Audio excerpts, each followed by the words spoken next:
যে আপনারা খোলা পানিতে মাছ শিকার করতে চান, ভারতের প্রতি এত দরদ, ক্ষমতায় আসতে চান। এর প্রেক্ষাপটে জামাতের আমার একজন সিনিয়র সেক্রেটারি তিনি বলেছে যে বিএনপি 18 সালে নির্বাচনে গিয়ে জাতির সাথে বেইমানি করেছে। লজ্জা লাগে না? 18 সালে ধানের শীষের প্রতীক নিয়ে আপনার এই আমির, আপনার জেনারেল সেক্রেটারি, আপনারা 30টা জায়গায় বা 25টা জায়গায় নির্বাচন করেছিলেন। এটা মনে নাই? আপনারা তাহলে জাতির সাথে বেইমানি করেন নাই? আপনারা নির্বাচনে গেলেন কেন? আপনারা বলতেন না না না, আমরা জাতির সাথে বেইমানি করতে চাই না। ভাই, এখনো শহীদদের রক্তের দাগ শুকায়নি।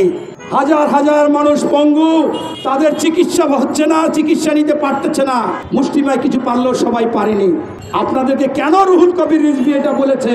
এই জন্য বলেছে, যখনই এই সরকার, ফ্যাসিস্ট সরকার পালিয়ে গিয়েছে, তারপরই আপনারা প্রথমেই একটা ডায়ালগ দিলেন, আওয়ামী লীগকে ক্ষমা করে দিয়েছি। তখন দেলোয়ার হোসেন সাঈদীর ছেলে মাসুদ সাঈদী বলল, আপনি ক্ষমা করতে কে? আপনি জামাতের আমির, আপনার সন্তান কি হত্যা হয়েছে, নিহত হয়েছে? আপনি যদি আজকে ক্ষমা করেন তাহলে ওই শহীদদের সাথে আপনার বেঈমানি করা হবে। জুলুম বা জালিমকে ক্ষমা করা যায় না। এরপর আপনি কি করলেন? যে বসুন্ধরার মালিক 4 আগস্ট আমাদেরকে দেশ ছাড়া করবে, এই যারা আন্দোলন করছে তাদেরকে থাকতে দেবে না, শেষ করে দেবে, নিঃশেষ করে দিবে।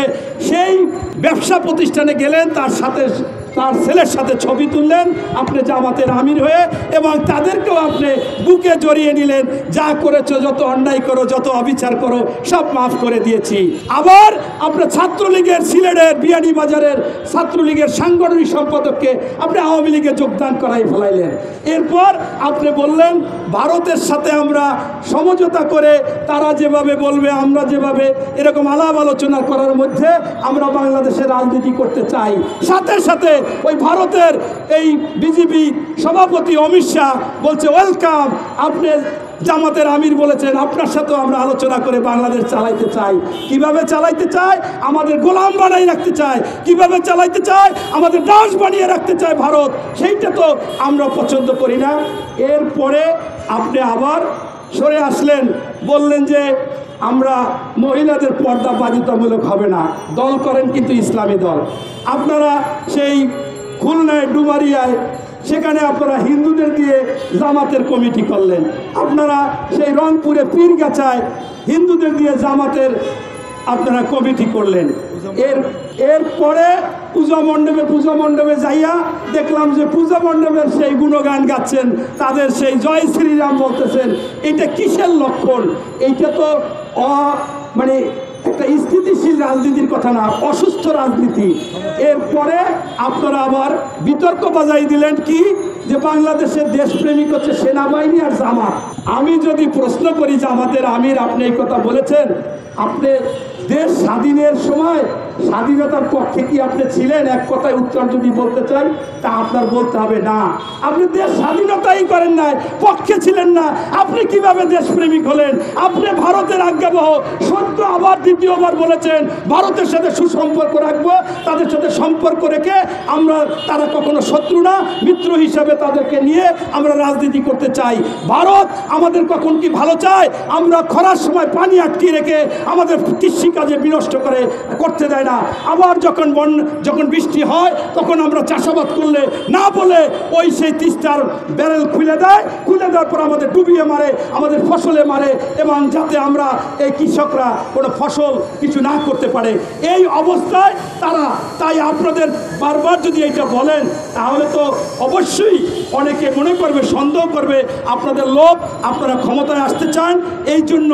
নতুবা আপনারা তো বাংলাদেশের সব দলের সাথেই মিলছেন।